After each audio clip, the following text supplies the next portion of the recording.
આપણા સૌના પ્રભારી માર્ગદર્શક આદરણીય મુકુલ વાસનિકજી આપણી વચ્ચે ઉપસ્થિત છે. ગુજરાત પ્રદેશ કોંગ્રેસ સમિતિના અધ્યક્ષ, રાજ્યસભાના સાંસદ, આપણા સૌના માર્ગદર્શક આદરણીય શક્તિસિંહજી ગોહિલ જ્યારે આપણી સૌની વચ્ચે ઉપસ્થિત છે, ત્યારે હું શક્તિસિંહજીને વિનંતી કરું કે આવો અને આજના કાર્યક્રમમાં ગુજરાત કોંગ્રેસના તમામ બબ્બર શેર જેમને રાહુલ ગાંધીજીએ કીધા છે, આ તમામ બબ્બર શેરનું સ્વાગત કરો અને સ્વાગત પ્રવચન કરો. સૌ પ્રથમ હું શક્તિસિંહજીને વિનંતી કરું છું કે આદરણીય રાહુલ ગાંધીજીનું જે શિવજીની વાત છે એ શિવજીની મૂર્તિ દ્વારા રાહુલ ગાંધીજીનું શિવજીની મૂર્તિ અને સૂતરની આંટી દ્વારા સ્વાગત કરે. તમામ મિત્રોની વિનંતી કે પોતાના સ્થાન ઉપર જ્યાં ઉભા હોય ત્યાં તાત્કાલિક બેસી જાય. રાહુલ ગાંધીજીનું આદરણીય પ્રમુખ શ્રી શક્તિસિંહજી ગોહિલ મોમેન્ટો દ્વારા સ્વાગત કરી રહ્યા છે.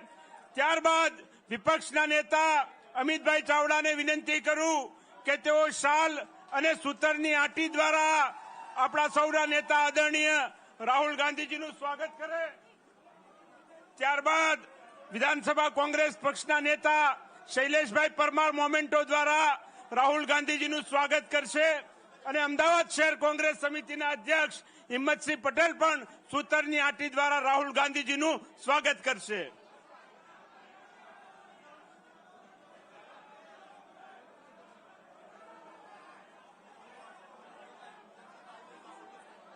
ભારતીય જનતા પાર્ટીના કાર્યકરોએ ગુજરાત પ્રદેશ કોંગ્રેસ સમિતિ ઉપર જે કાયરતાપૂર્ણ હુમલો કર્યો, હું શક્તિસિંહજી ગોહિલ આપણા પ્રદેશ પ્રમુખશ્રીને વિનંતી કરું છું કે આવો અને સ્વાગત પ્રવચન કરો. શૈલેષભાઈ પરમાર દ્વારા શિવ હિ સત્ય એના મોમેન્ટો દ્વારા રાહુલ ગાંધીજીનું સ્વાગત કરવામાં આવી રહ્યું છે. આ ગુજરાતની ગાંધી અને સરદારની ભૂમિ ઉપર રાહુલજીનું સ્વાગત છે. હું વિનંતી કરું આપણા પ્રદેશ પ્રમુખ શ્રી શક્તિસિંહજી ગોહિલને કે જેમણે તાકાતપૂર્વક ભારતીય જનતા પાર્ટીની આ સરકાર અને પોલીસને ફરજ પાડી કે કોંગ્રેસ પક્ષની પણ એફઆઈઆર લેવી પડે. કોંગ્રેસ પક્ષના કાર્યકરો ઉપર જે અમાનવીય અત્યાચાર કરવામાં આવતો હતો તેની સામે તાકાતથી બોલવાવાળા આપણા પ્રદેશ પ્રમુખ શ્રી શક્તિસિંહ ગોહિલને હું વિનંતી કરું કે આવો અને રાહુલજીનું આ ગુજરાત પ્રદેશ કોંગ્રેસ સમિતિ ખાતે સ્વાગત કરો. એક વખત જરા જોરદાર મારા સાથે થઈ જાય. રાહુલ ગાંધી. અરે બબ્બર શેર કે છે આપણને રાહુલ ગાંધીજી, તો આપણો અવાજ તો જોરદાર જોઈએ ને. રાહુલ ગાંધી. રાહુલ ગાંધી. હું પ્રદેશ કોંગ્રેસ સમિતિ વતી કોંગ્રેસ પક્ષના આ પરિવારના એક એક સભ્યશ્રીઓ વતી જનનાયક આપણા નેતા શ્રી રાહુલ ગાંધીજીનું આ એ ભૂમિ જે મહાત્મા ગાંધીજી, સરદાર વલ્લભભાઈ પટેલની જન્મભૂમિ અને જ્યાં જ્યોતિર્લિંગ આવેલું છે એવી આ ગુજરાતની ભૂમિ પર એક સાચા શિવભક્ત જનનાયક રાહુલ ગાંધીજીનું હૃદયપૂર્વક સ્વાગત કરું છું. આપણે સાંભળી હતી સ્પીચ, જરા હાથ ઊંચો કરો તો પાર્લામેન્ટમાં. કોણે કોણે આખી સ્પીચ સાંભળી હતી? હાથ ઊંચો કરે જરા. આ સ્પીચ તમે સાંભળી, આ આખી સ્પીચ તમે સાંભળી, એમાં જેને લાગ્યું હોય કે આ સ્પીચના કારણે રાહુલ ગાંધીજીના હિન્દીઓનું ગૌરવ વધ્યું છે એ જરા બોલે કે રાહુલ ગાંધી જિંદાબાદ. આમાં થયું છે શું તમને ખબર છે? રાહુલ ગાંધીજીએ પાર્લામેન્ટમાં ભગવાન શિવ, દેવોના દેવ મહાદેવના દર્શન કરાવી દીધા. શિવ પુરાણને સાચું હિન્દુત્વ સમજાવ્યું એટલે ભાજપિયાના પેટમાં અને એટલે શું કર્યું? ઓલી નાની વિડીયો કાપી જેમાં શું કહ્યું હતું રાહુલજીએ કે હિન્દુ ક્યારે હિંસક ના હોય. આ તમે પીઠ્ઠું બનીને બેઠેલા હિન્દુઓના ઠેકેદાર બનીને બેઠેલાઓ હિંસા ફેલાવીને હિન્દુને બદનામ કરો છો, કહ્યું હતું ને. भैया माइक की मजा नहीं है, क्या कर रहे हो आप? ત્યારે આપણે સૌએ કોંગ્રેસના કાર્યકર્તાની એ જવાબદારી છે. હું સલામ કરીશ કે જ્યારે કોંગ્રેસ કાર્યાલય પર હલ્લા બોલવાની વાત થઈ તો બહાદુર કાર્યકર્તાઓ અને નેતાઓ દિવાલ બનીને કોંગ્રેસની ઓફિસની સામે ઉભા રહ્યા અને સલામ કરું છું. આ એ બબ્બર શેર છે કોંગ્રેસના. ભાજપવાળા હિંસા કરવા આવ્યા હતા, પણ એમને ખબર નથી કે આ એ વિચારધારા છે જે અંગ્રેજોની લાઠી ગોળીથી નહોતી ડરી, અને આ એ વિચારધારા મહાત્મા ગાંધીની આગેવાનીમાં લડી હતી. આજે આ જ વિચારધારા રાહુલ ગાંધીની આગેવાનીમાં લડી રહી છે. તો આ ગુજરાતમાં રાહુલ ગાંધીજીએ કહ્યું છે કે ગુજરાતની જનતા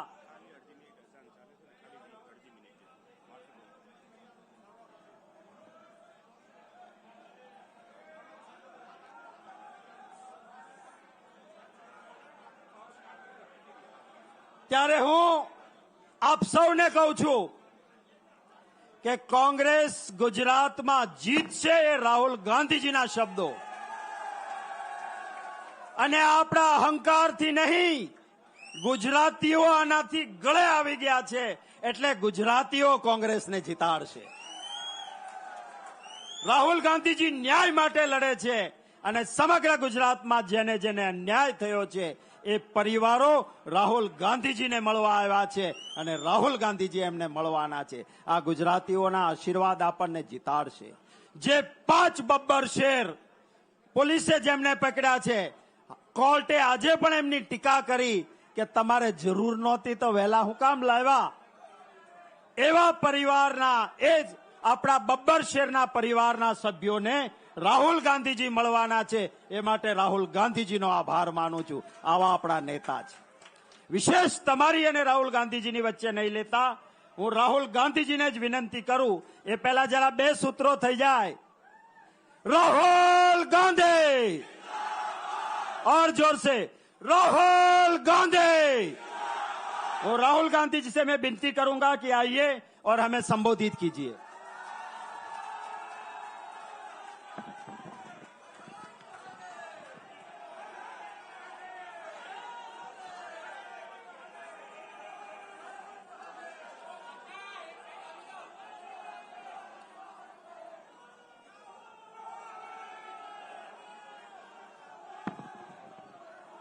मुकुल वासनिक जी, शक्ति सिंह गोयल जी, अमित चावड़ा जी, दीपक बाबरिया जी, शैलेश परमार जी, जगदीश ठाकुर जी, सिद्धार्थ पटेल जी, अमी याग्निक जी, लालजी देसाई जी, हिम्मत सिंह पटेल जी, जिग्नेश मेवानी जी, इंद्र विजय जी, इमरान खेडावाला जी, ललित भाई, लाला भाई पटेल जी, मतलब हमारे सारे के सारे सीनियर नेता और हमारे प्यारे कार्यकर्ता, बब्बर शेर टाइगर, आप सबका यहां मैं बहुत दिल से स्वागत करता हूं.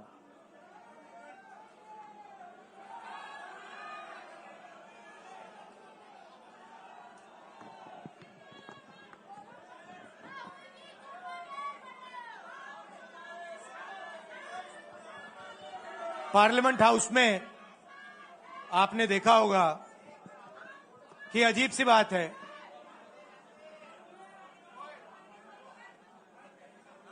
बीजेपी की जो पूरी मूवमेंट थी,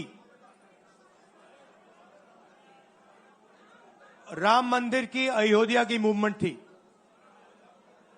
सही बात. शुरुआत अडवाणी जी ने की थी, रथ यात्रा हुई थी, उसमें आपने अडवाणी जी को रथ पे देखा था.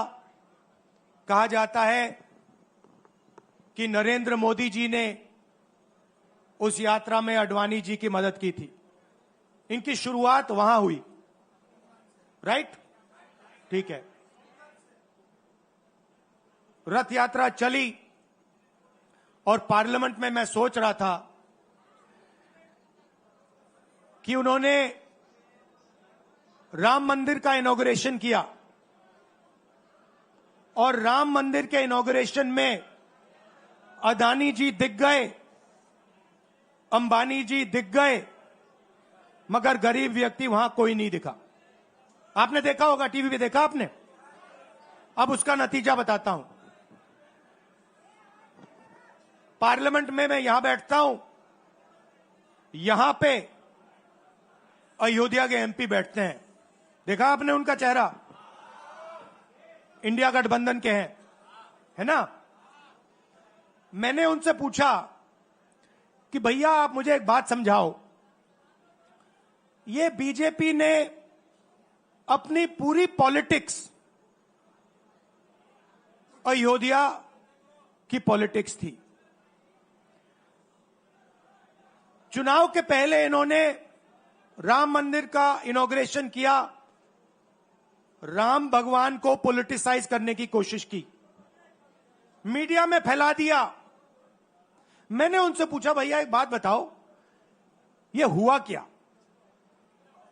कि उन्होंने राम मंदिर का इनॉग्रेशन किया और इंडिया गठबंधन अयोध्या में चुनाव जीत गया, यह हुआ क्या।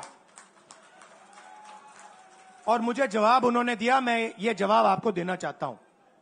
उन्होंने कहा राहुल जी, मुझे पता लग गया था, तकरीबन 6 महीने पहले मुझे पता लग गया था कि मैं अयोध्या से लड़ूंगा, और जिस दिन मुझे पता लगा उस दिन मुझे यह भी मालूम था कि मैं सिर्फ लड़ूंगा नहीं, इंडिया गठबंधन अयोध्या से जीतने जा रहा है। मैंने कहा कि आपको कैसे मालूम? पूरी देश में, मीडिया में, सब जगह राम मंदिर का इनॉग्रेशन हुआ, तो आपको कैसे मालूम? उन्होंने कहा कि राहुल जी, जब मैं अयोध्या में लोगों से बात करता था तो मुझे अयोध्या के लोग सिर्फ 2-3 चीजें कहते थे। पहली बात कहते थे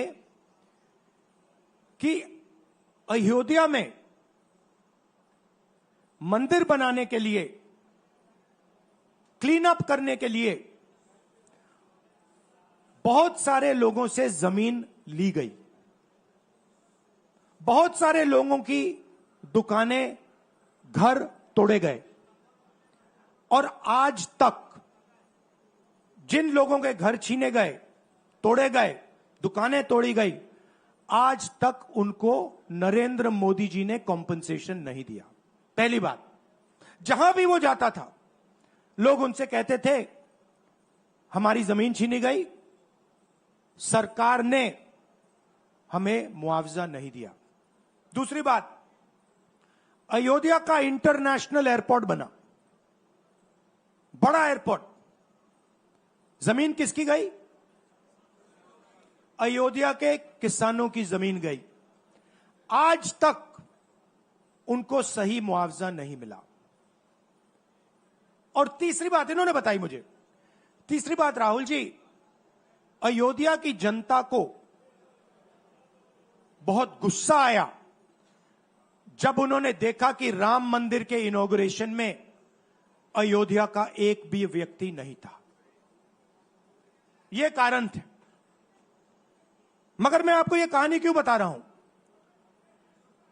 क्योंकि जो मूवमेंट अडवाणी जी ने चालू की थी, उस मूवमेंट को,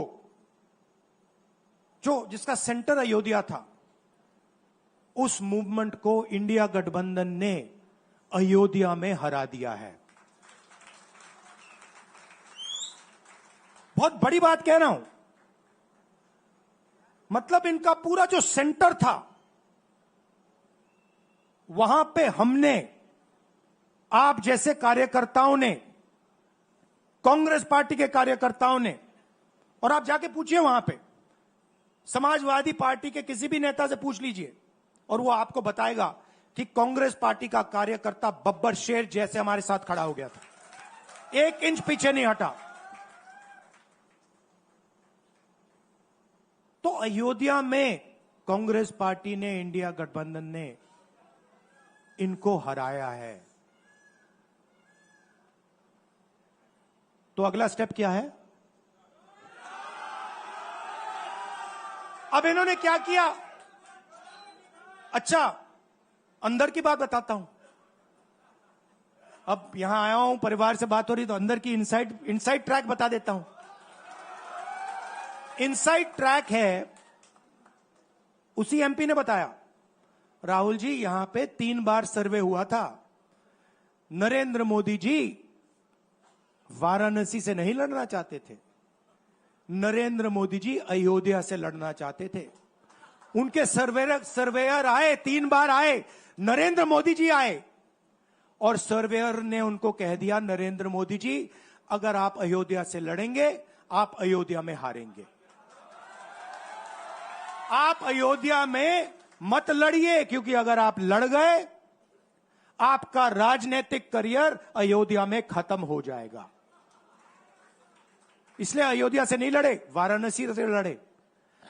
और वाराणसी में हमने 1-2 छोटी गलती कर दी, नहीं तो वहां उनको निपट लेते।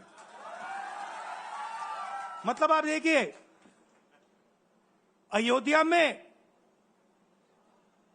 उन्हीं के लोगों ने उनसे कहा कि हारोगे, और काशी में कितने से जीते? 1 लाख वोट से जीते। मतलब जान बचा के निकले हैं। सच्चाई है। जैसे मैंने पार्लियामेंट हाउस में कहा, हमारा काम, ये जो लगा रखा है मैंने आज, ये जो चिन्ह लगा रखा है, इसको क्या कहते हैं? अभय मुद्रा कहते हैं। ये आपका चिन्ह है, इसको भूलो मत। आप आज वापस जाओगे, अलग अलग धर्म के लोग हो आप, हर धर्म में यह चिन्ह आपको दिखाई देगा। गुरु नानक जी की फोटो देखिए, महावीर की देखिए, बुद्धा की देखिए। इस्लाम में भी, जैसे मैंने पार्लियामेंट में कहा, दुआ मांगी जाती है, दोनों हाथ से ऐसे मांगी जाती है। आप शिव जी की फोटो देखिए, उसमें आपको यह दिखाई देगा। और इसका मतलब है डरो मत, डराओ मत। और मैं आपसे यहां कहने आया हूं, इन्होंने आपके ऑफिस पे आपके कार्यकर्ताओं पर आक्रमण किया है। अब आपको डरना नहीं है, डराना नहीं है। इन्होंने हमारे ऑफिस पे धमकाकर, ऑफिस को तोड़कर हमें चैलेंज दिया है। चैलेंज क्या है? गुजरात के चुनाव में मैं आपको बता रहा हूं, हम सब मिलकर इनको गुजरात में हराने जा रहे हैं। जो हमने कहा, और लिख के ले लो, कांग्रेस पार्टी की जो आत्मा है वो गुजरात के चुनाव में लड़ेगी, और नरेंद्र मोदी और बीजेपी को गुजरात में, जैसे हमने अयोध्या में हराया है, वैसे ही हम गुजरात में इनको हराने जा रहे हैं। कौन हराएगा? हमारे लीडर हराएंगे, हमारे बब्बर शेठ टाइगर हराएंगे। आप देख रहे हो, मैं बता रहा हूं आपको, देखो 50% आप में से लोग, 50% आप क्या सोच सकते थे? मैं आपको पूछता हूं, आप क्या सोच सकते थे? चुनाव से पहले आप सोच सकते थे कि अयोध्या में बीजेपी हारेगी? ना। आप सोच सकते थे कि नरेंद्र मोदी से जान बचा के निकलेगा? मतलब मार्जिन ऐसे तुक्के से निकलेगा, सोच सकते थे? मैं आपको बता रहा हूं, जैसे ये अयोध्या में हारे, वैसे यहां पे हारने जा रहे हैं। आपको सिर्फ एक काम करना है, आपको सिर्फ गुजरात की जनता को सिर्फ एक बात बोलनी है, आपको डरना नहीं है। बिना डरे अगर आप बीजेपी से लड़ गए, चाहे आप किसान हो, मजदूर हो, छोटे व्यापारी हो, अगर गुजरात की जनता बिना डरे लड़ गई, बीजेपी सामने नहीं खड़ी हो पाएगी। दूसरा उदाहरण देता हूं, आप कांग्रेस पार्टी को जानते हो? हमारी पार्टी में कोई डरता है? कैसे मालूम?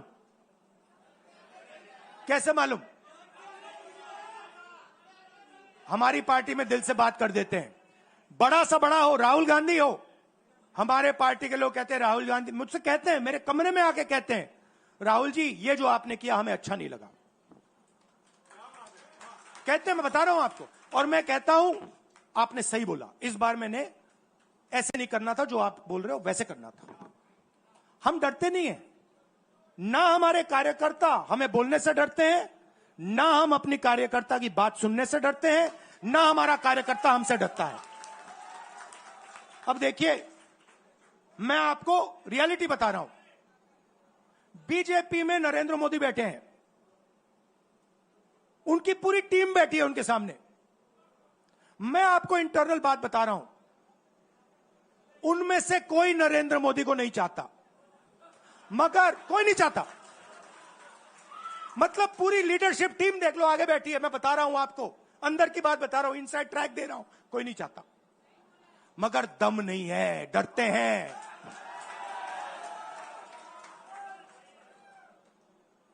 अगर नरेंद्र मोदी जैसा लीडर कांग्रेस पार्टी में होता, पूरी कांग्रेस पार्टी खड़े हो जाती, कहती है नहीं हम डरते नहीं है, हटो यहां से।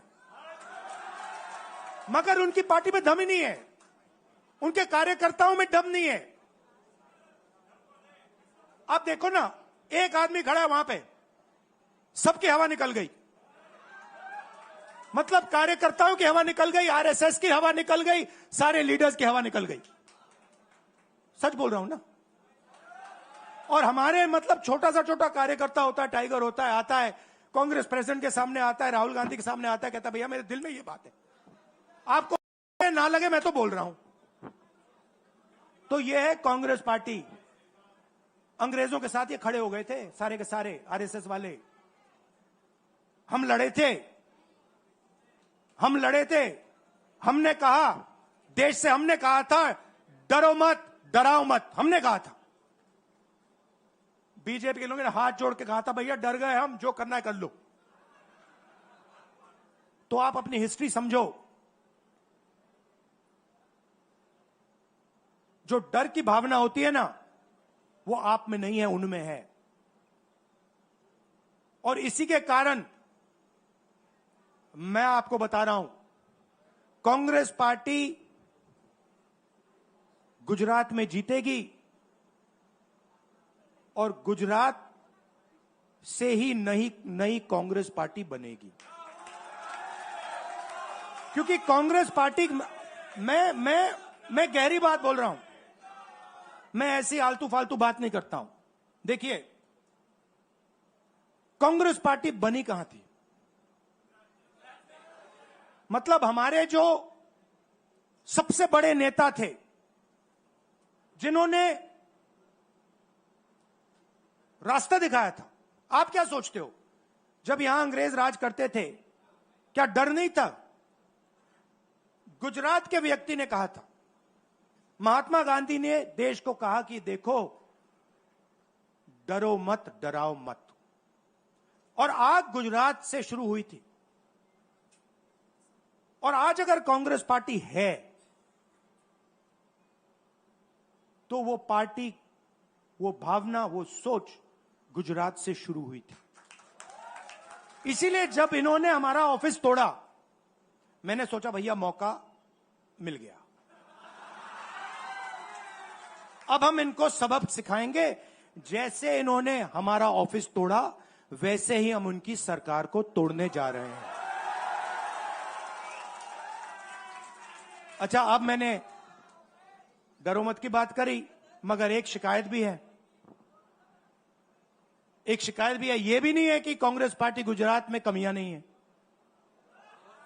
ये कहना पड़ेगा।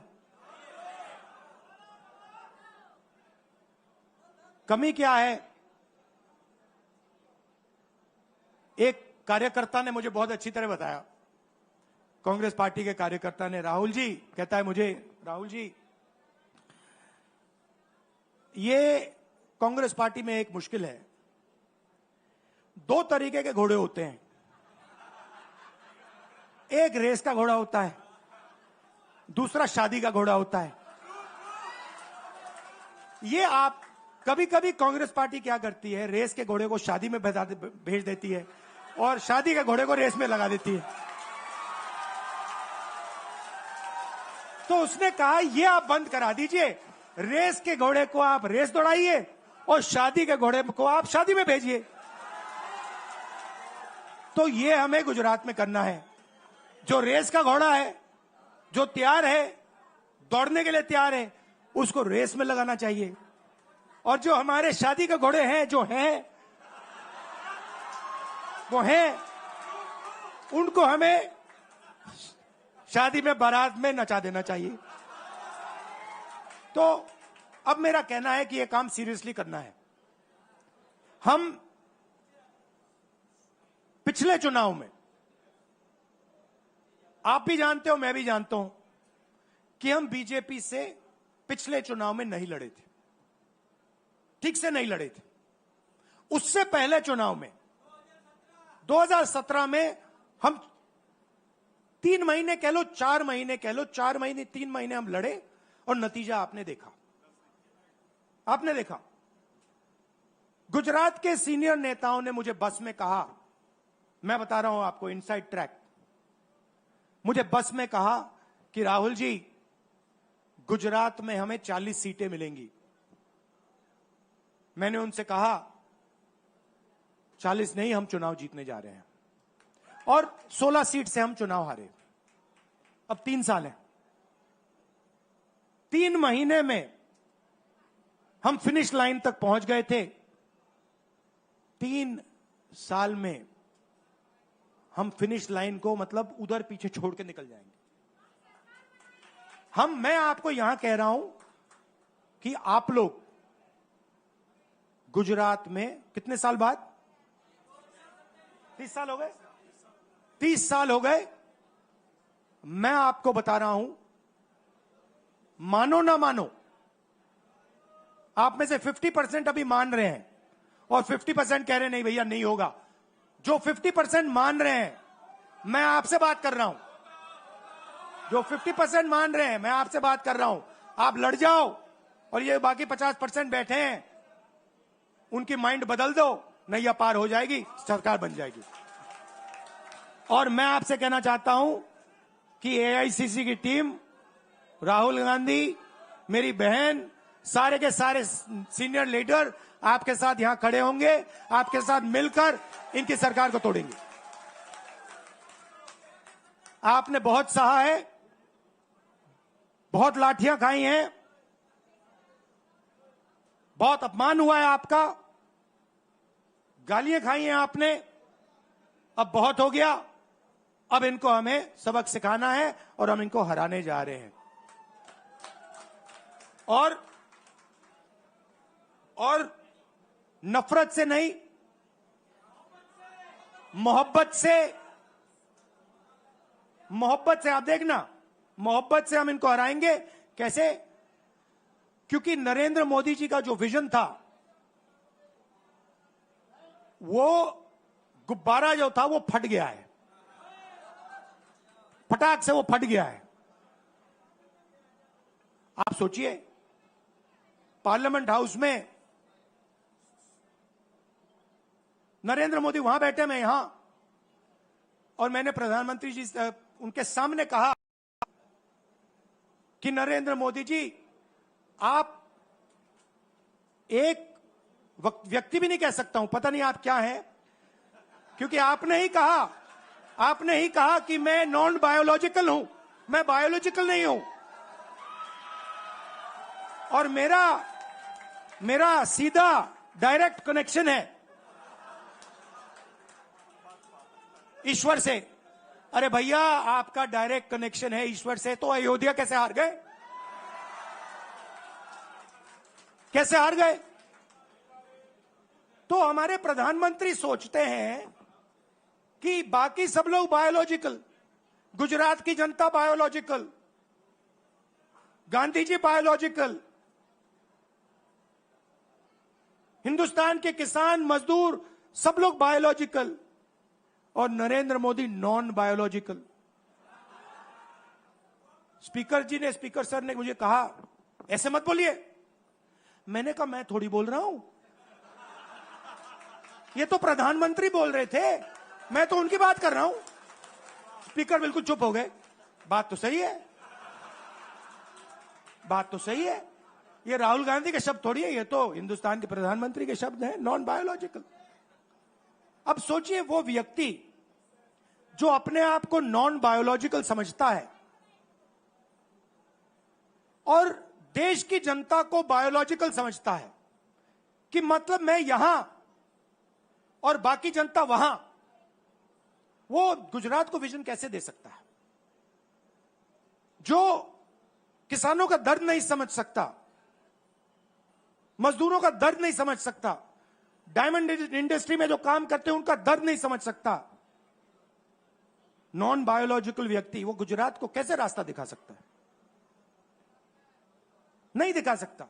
तो अब आपका काम है गुजरात को विजन देना, गुजरात के युवाओं को, किसानों को, मजदूरों को, माताओं बहनों को विजन देना कि भैया हम आपके लिए ये करने जा रहे हैं।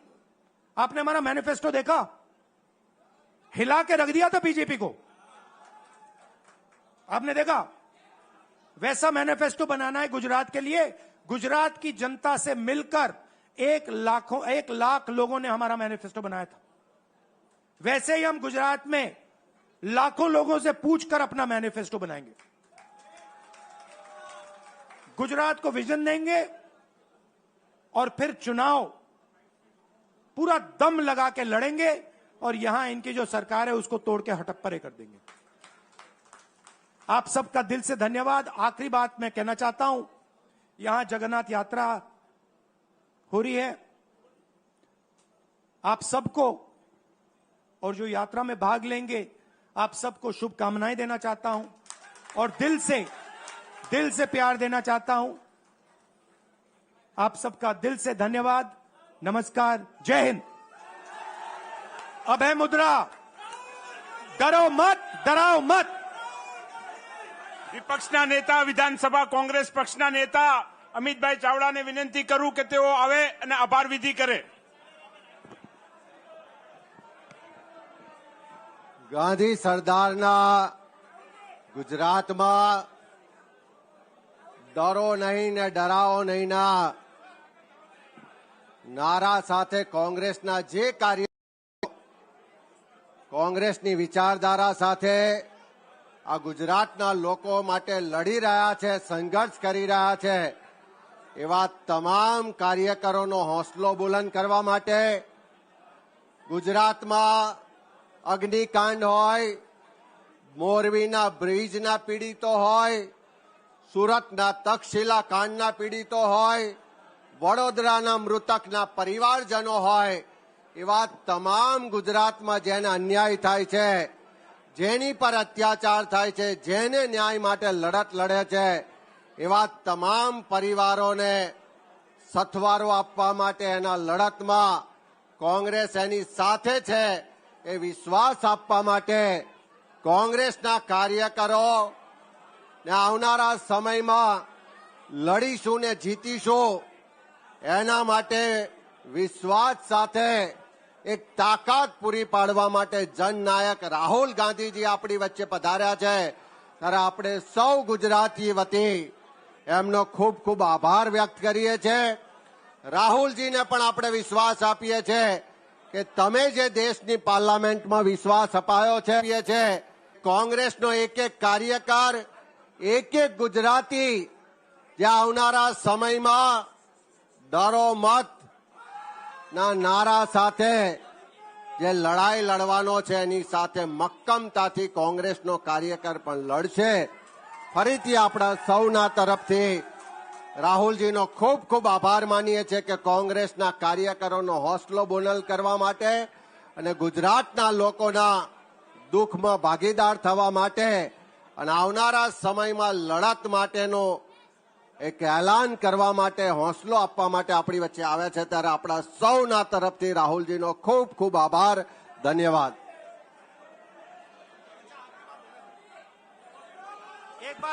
एक बात मैं भूल गया कहना, आने से पहले मैंने अपनी बहन से कहा था कि देखो अगली बार मैं गुजरात जाऊंगा तुम्हें मेरे साथ आना होगा।